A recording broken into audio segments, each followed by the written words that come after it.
कबीर की भाषा को साधुकरणी भाषा किसने कहा?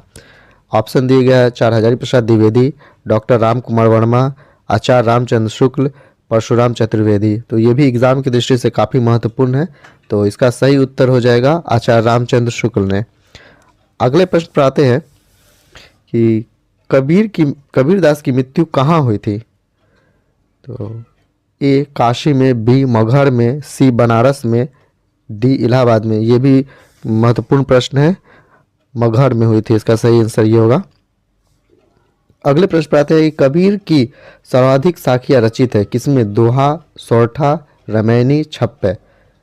तो आप सभी को पता होना चाहिए कि कबीर के दोहे नाम से फेमस है, तो दोहा छंद में ये नंबर आंसर सही हो जाएगा।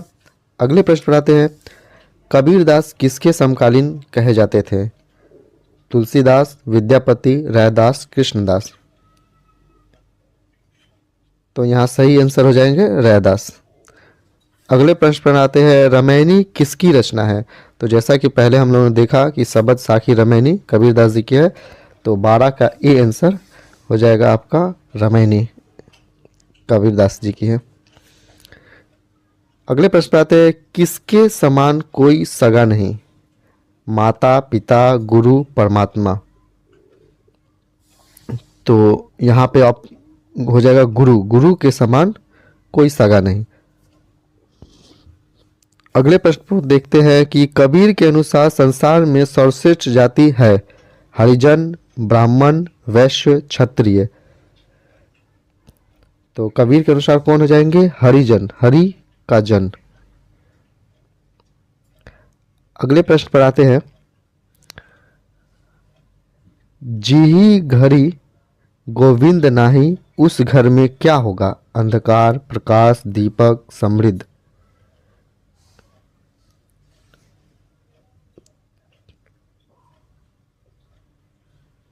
तो यहाँ ऑप्शन हो जाएंगे आपके ए अंधकार।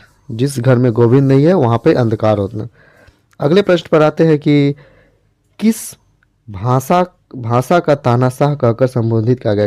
मतलब किसे भाषा का तानाशाह कहकर संबोधित कहा? ऑप्शन है मल्लुक दास, कबीर दास, नंद दास, सुंदर दास।